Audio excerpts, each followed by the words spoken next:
साथियों, आज हम वाल्मीकि रामायण के बालकांड के 75वें सर्ग की कथा सुनेंगे।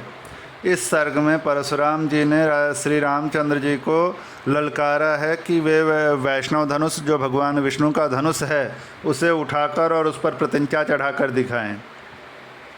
महाराज दशरथ ने परशुराम जी से प्रार्थना की है कि वे अभयदान दे राजकुमारों को, लेकिन परशुराम जी ने उन्हें इग्नोर किया है, उनकी बातों पर बिल्कुल ध्यान नहीं दिया और श्री रामचंद्र जी से कहते रहे कि तुम धनुष उठाओ, तुम धनुष पर प्रत्यंचा चढ़ाओ और दिव्य बाण चढ़ाओ। अगर तुम ऐसा करने में सफल हुए तो मैं तुम्हें द्वंद्व युद्ध का अवसर प्रदान करूंगा। तो चलिए अब 75वें सर्ग की कथा शुरू करते हैं।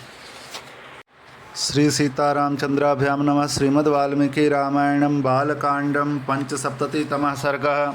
राजा दशरथ की बात अनसुनी करके परशुराम का श्री राम को वैष्णव धनुष पर बाण चढ़ाने के लिए ललकारना। दशरथ नंदन श्री राम वीर, सुना जाता है कि तुम्हारा पराक्रम अद्भुत है। तुम्हारे द्वारा शिव धनुष के तोड़े जाने का सारा समाचार भी मेरे कानों में पड़ चुका है। उस धनुष का तोड़ना अद्भुत और अचिंत्य है। उसके टूटने की बात सुनकर मैं एक दूसरा उत्तम धनुष लेकर आया हूँ। यह है वह जमदग्नि कुमार परशुराम का भयंकर और विशाल धनुष। तुम इसे खींचकर इसके ऊपर बाण चढ़ाओ और अपना बल दिखाओ। इस धनुष के चढ़ाने में भी तुम्हारा बल कैसा है, यह देखकर मैं तुम्हें ऐसा द्वंद्व युद्ध प्रदान करूंगा जो तुम्हारे पराक्रम के लिए स्पृहणीय होगा। परशुराम जी का वह वचन सुनकर उस समय राजा दशरथ के मुख पर विषाद छा गया। वे दीन भाव से हाथ जोड़कर बोले, ब्रह्मन, आप स्वाध्याय और व्रत से शोभा पाने वाले भृगुवंशी ब्राह्मणों के कुल में उत्पन्न हुए हैं और स्वयं भी महान तपस्वी और ब्रह्मज्ञानी हैं। क्षत्रियों पर अपना रोष प्रकट करके अब आप शांत हो चुके हैं, इसलिए मेरे बालक पुत्रों को आप अभयदान देने की कृपा करें, क्योंकि आपने इंद्र के समीप प्रतिज्ञा करके शस्त्र का परित्याग कर दिया है। इस समय आप धर्म में तत्पर हो कश्यप जी को पृथ्वी दान करके वन में आकर महेंद्र पर्वत पर आश्रम बनाकर रहते हैं। महामुने, इस प्रकार शस्त्र त्याग की प्रतिज्ञा करके भी आप मेरा सर्वनाश करने के लिए कैसे आ गए? यदि कहें मेरा रोष तो केवल राम पर है, तो एकमात्र राम के मारे जाने पर ही हम सब लोग अपने जीवन का परित्याग कर देंगे। राजा दशरथ इस प्रकार कहते ही रह गए, परंतु प्रतापी परशुराम ने उनके उन वचनों की अवहेलना करके राम से ही बातचीत जारी रखी। वे बोले, रघुनंदन, ये दो धनुष सबसे श्रेष्ठ और दिव्य थे। सारा संसार इन्हें सम्मान की दृष्टि से देखता था। साक्षात विश्वकर्मा ने इन्हें बनाया था। ये बड़े प्रबल और दृढ़ थे। नरश्रेष्ठ इनमें से एक को देवताओं ने त्रिपुरासुर से युद्ध करने के लिए भगवान शंकर को दे दिया था। ककुत्स नंदन, जिससे त्रिपुर का नाश हुआ था, वह वही धनुष था जिसे तुमने तोड़ डाला है। और दूसरा दुर्धर्ष धनुष यह है जो मेरे हाथ में है। इसे श्रेष्ठ देवताओं ने भगवान विष्णु को दिया था। श्री राम, शत्रु नगरी पर विजय पाने वाला यह वैष्णव धनुष है। ककुत्स कुलनंदन, यह भी शिवजी के धनुष के समान ही प्रबल है। उन दिनों समस्त देवताओं ने भगवान शिव और विष्णु के बलाबल की परीक्षा के लिए पितामह ब्रह्मा जी से पूछा था कि इन दोनों देवताओं में कौन अधिक बलशाली है। देवताओं के इस अभिप्राय को जानकर सत्यवादियों में श्रेष्ठ पितामह ब्रह्मा जी ने उन दोनों देवताओं शिव और विष्णु में विरोध उत्पन्न कर दिया।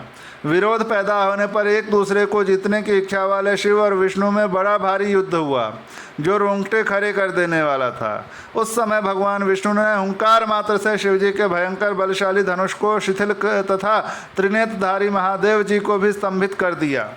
तब ऋषि समूहों तथा चारणों सहित देवताओं ने आकर उन दोनों श्रेष्ठ देवताओं से शांति के लिए याचना की। फिर वे दोनों वहाँ शांत हो गए। भगवान विष्णु के पराक्रम से शिवजी के उस धनुष को शिथिल हुआ देख ऋषियों सहित देवताओं ने भगवान विष्णु को श्रेष्ठ माना। तदनंतर कुपित हुए महायशस्वी रुद्र ने बाण सहित अपना धनुष विदेह देश के राजर्षि देवरात के हाथ में दे दिया।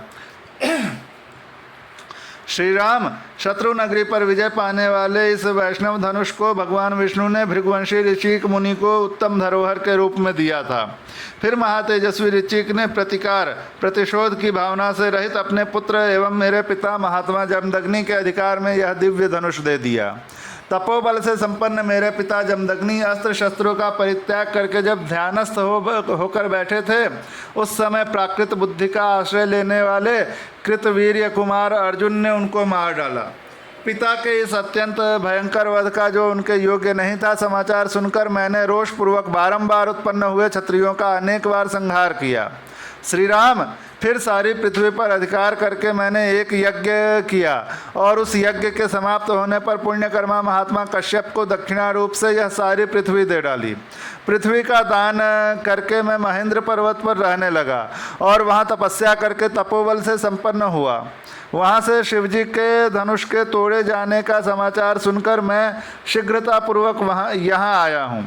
श्री राम, इस प्रकार यह महान वैष्णव धनुष मेरे पिता पितामहों के अधिकार में रहता चला आया है। अब तुम क्षत्रिय धर्म को सामने रखकर यह उत्तम धनुष हाथ में लो और इस श्रेष्ठ धनुष पर एक ऐसा बाण चढ़ाओ जो शत्रु नगरी पर विजय पाने में समर्थ हो।